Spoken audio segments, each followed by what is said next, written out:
Please don't touch that dial as I, Dick Dinman, continue my salute to the brilliant and versatile star Vincent Price with my treasured guest, Victoria Price.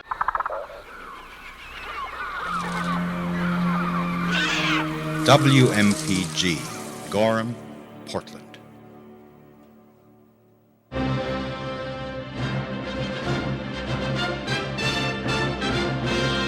Hi, Golden Age film fanatics, and welcome to DVD Classics Corner on the Air. My name is Dick Dinman, and our goal is to become your exclusive guide to the very best of the Golden Age classics coming out on DVD.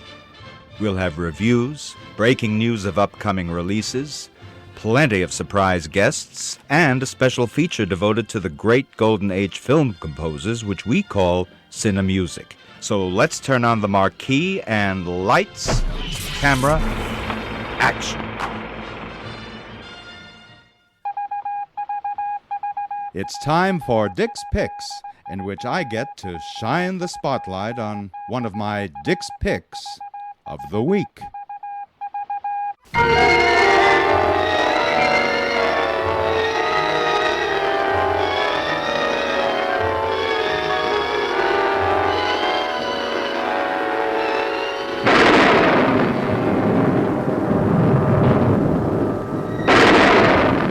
This was my father's world, Mr. Barnett. The shrieking of mutilated victims became the music of his life. The blood of 1,000 men and women was spilled within these walls. Limbs twisted and broken, flesh burned black. Starring Vincent Price, truly a master of the macabre. Nicholas. Elizabeth? Is that you? Elizabeth? While we were up here mourning her, she was alive, struggling to be free. I'm going to torture you, Isabella.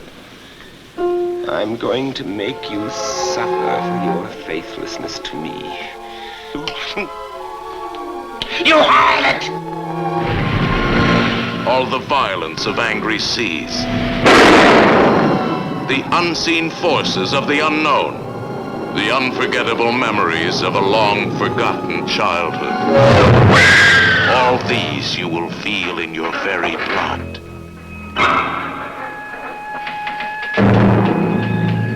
Do you know where you are, Bartholomew? You are about to enter hell.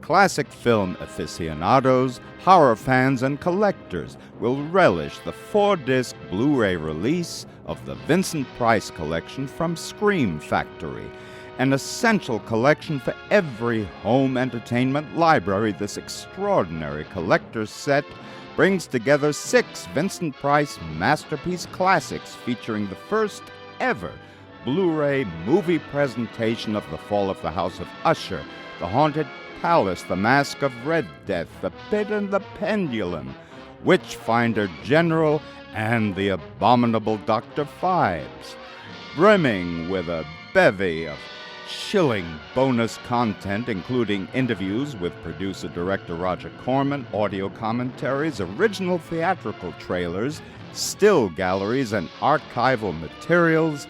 This Blu-ray collection also includes a 24-page collector's book. The Vincent Price Collection, courtesy of the Scream Factory, is now available in the wonder of crystal-clear Blu-ray, both online and at your local video emporium, even as we speak.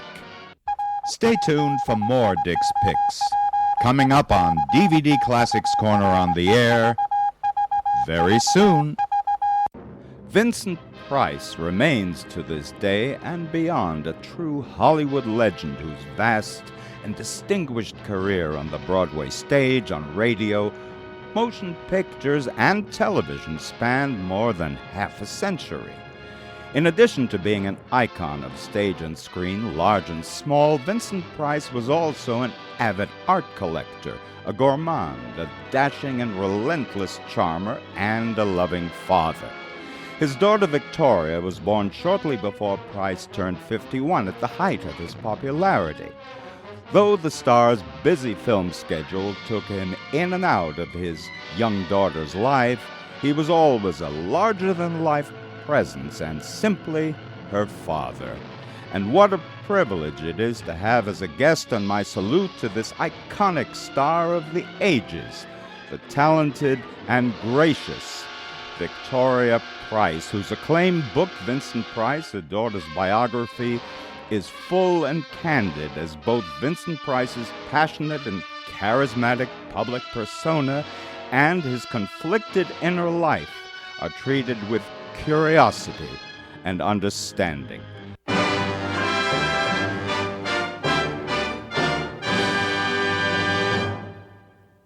Victoria Price, welcome back to DVD Classics Corner on the air for our second show about your prodigiously talented and admired father, Vincent Price.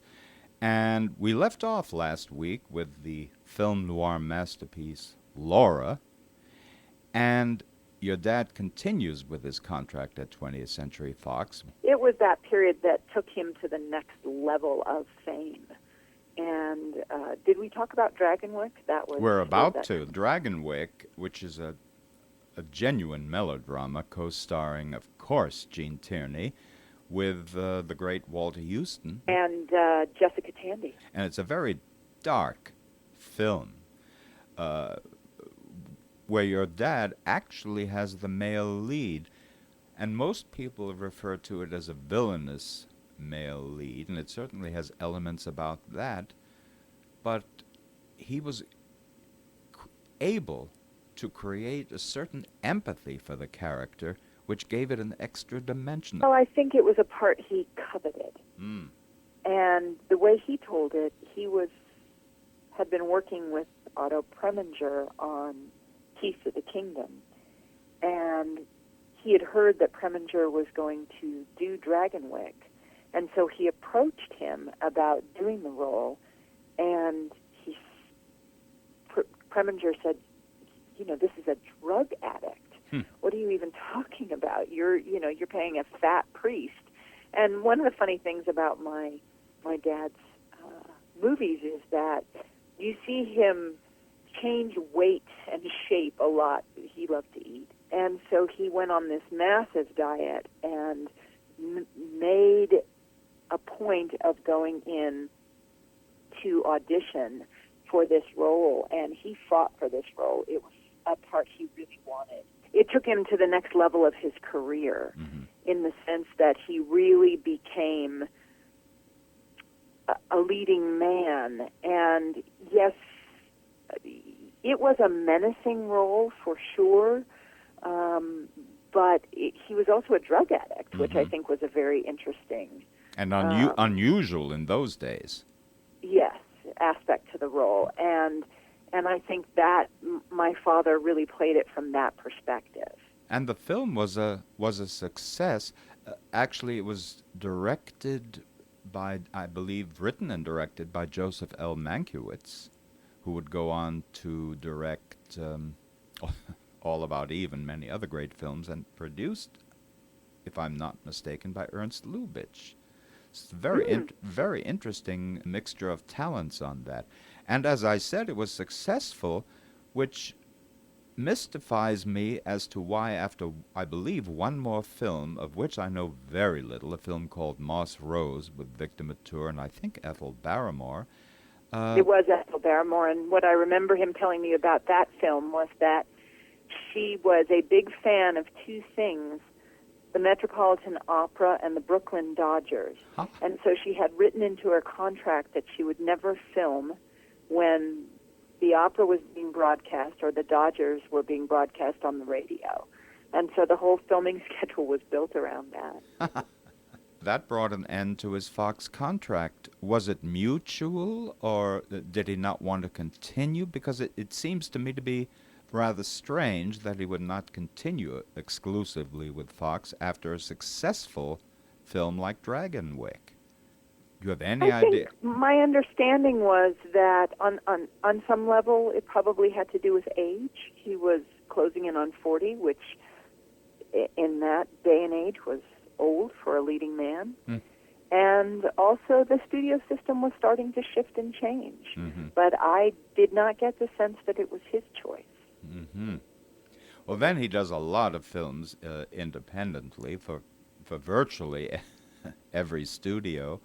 And amusingly, at the tail end, he's not in it, but at the very tail end of Universal's Abbott and Costello Meet Frankenstein, he turns up as the the voice of the Invisible Man. And another thing, Mr. Chick Young, the next time that I tell you that I saw something when I saw it, you believe me that I saw it. Oh, relax. Now that we've seen the last of Dracula, the Wolfman and the monster, there's nobody to frighten us anymore. Oh, that's too bad. I was hoping to get in on the excitement.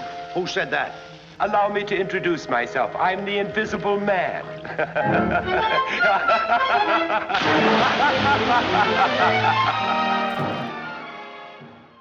And that's the end of the film.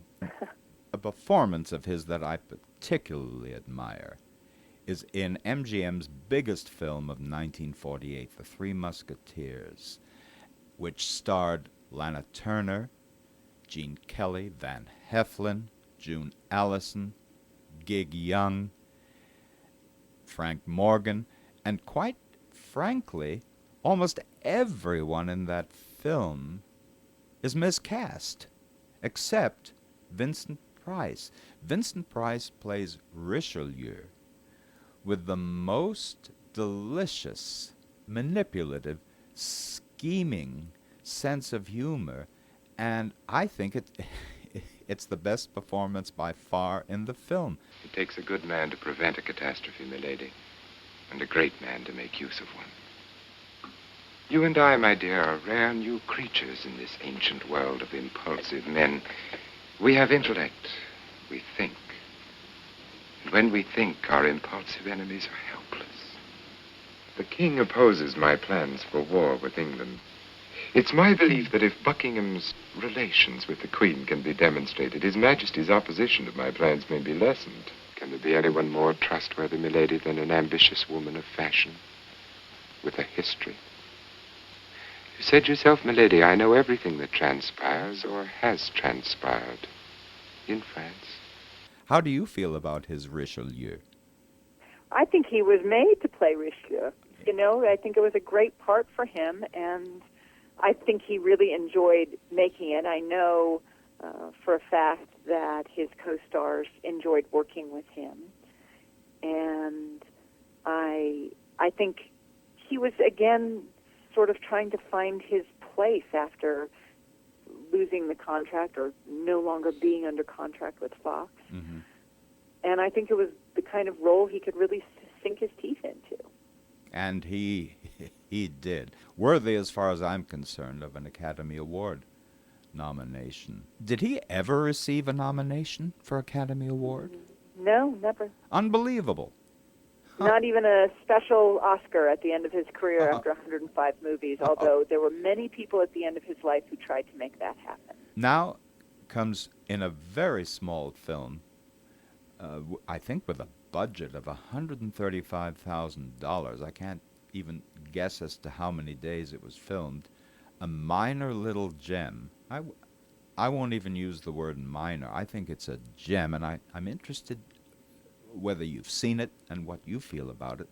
And I'm talking about Samuel Fuller's film Baron of Arizona, which is about a master forger's attempted use of false documents to lay claim to the territory of Arizona during the 19th century, and it's based on fact. Have you ever seen this film? I have, and I think he quite enjoyed making that film. I think he was proud of his role in that film, and I think he enjoyed it quite a bit. I do have a fun picture of he and my mother at the premiere, and they presented them with a huge cake. And my mother was so impressed with the cake that she took it home and froze it. So, it lived in our freezer apparently for many years after that. I have to tell you, and this could possibly be my favorite Vincent Price performance. And I have a theory that, there are many great actors who can play comedy, like Spencer Tracy, James Stewart, Cary Grant, but there's a certain kind of wild, flamboyant, eccentric comedy that very few are capable of. And I think of John Barrymore in 20th Century. I think of Peter O'Toole in My Favorite Year. And at the top of my list is your dad's incredibly funny performance in a film no one remembers called Champagne for Caesar. Have you ever seen it? I have seen it. I've seen it because my dad referred to it so often that I knew it was one of his favorite films. He was a very funny man, and he loved getting the opportunity to do comedy. He didn't get it as often as he wanted. And that movie is truly peculiar. It's hilarious, and it has a wonderful cast. And again, he got to work with somebody who was a man he admired tremendously and had been an idol of his, who was Ronald Colman. So getting the opportunity to work with Ronald Colman was, for my dad, an incredible gift. And then on top of that, to be asked to play this completely over-the-top comedic role. It's a real treasure. I agree with you. How do you do?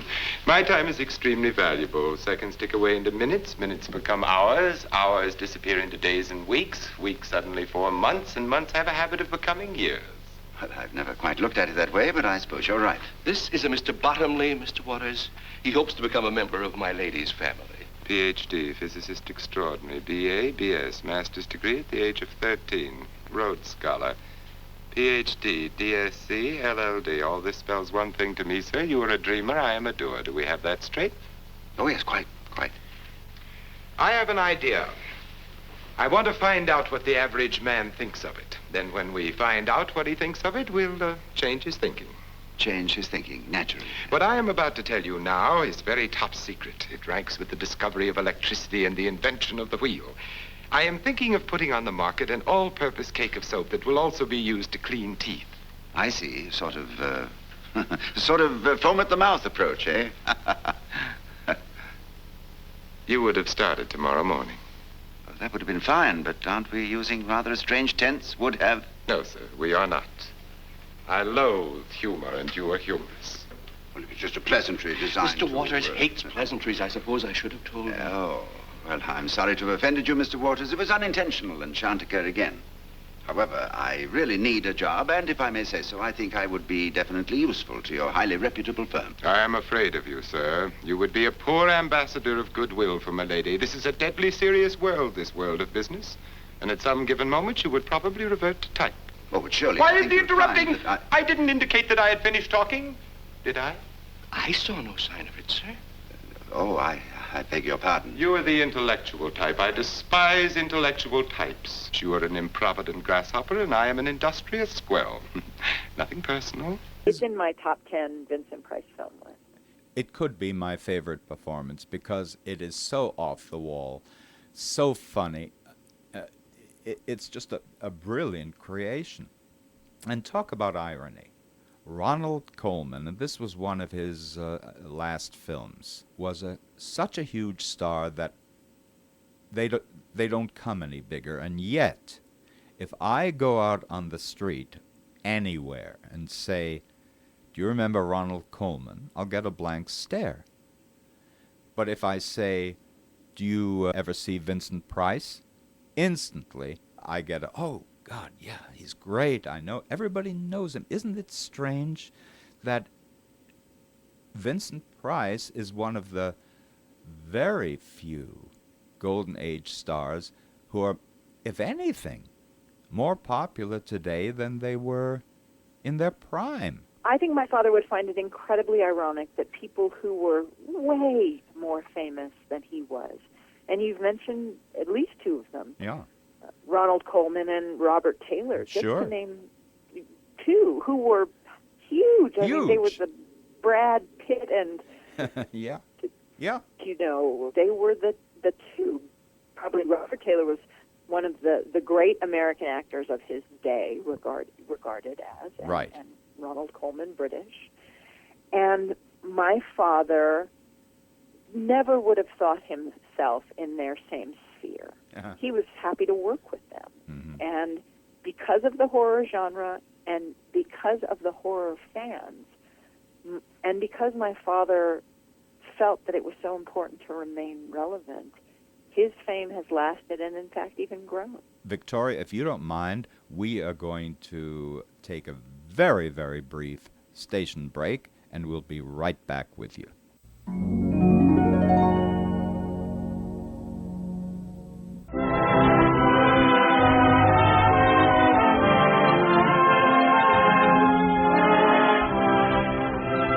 We pause now for station identification.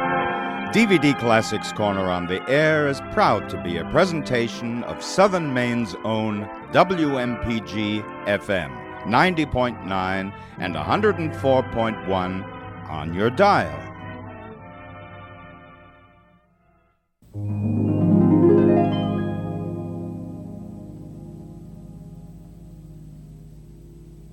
We're back with Victoria Price, and we left off talking about your dad's incredible comic performance in Champagne for Caesar, and there is also a crazy quilt of a film called His Kind of Woman. This is a bizarre film which mixes genres, at times almost incomprehensibly.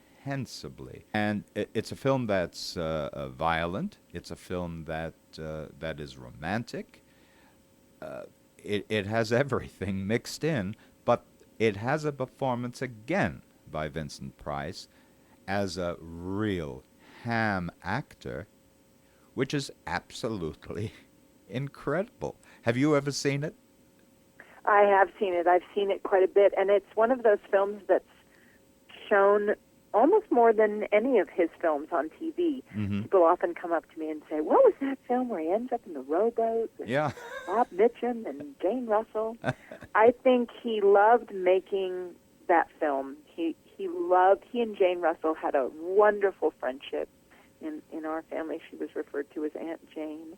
And, of course, Jane and Bob Mitchum had a lifelong friendship. Right. So the three of them got along wonderfully. Well, I was privileged to have Jane Russell as a guest on my show, and she called him simply Vinny, and she marveled at how he loved doing comedy in His Kind of Woman. And he did. He was so grateful for the opportunity, again, to do comedy. And he also told me that one of the fun parts of the film was that Howard Hughes, because at this point he was in his sort of hermit stage, asked him to call and give a report at the end of every day. And so he would call in and kind of report on the proceedings of the day. So he had a daily conversation with Howard Hughes during the making of that film, which he found fascinating. Indeed, and he was rehired at Howard Hughes RKO for Las Vegas Story, in which he was reteamed with both Victor Mature and Jane Russell, and it's a nice little film, and again, your dad is just marvelous in it, and Jane Russell could not stop talking about how she adored your dad, and she also said he was so great at comedy. Why did he do those, what she referred to as spooky films?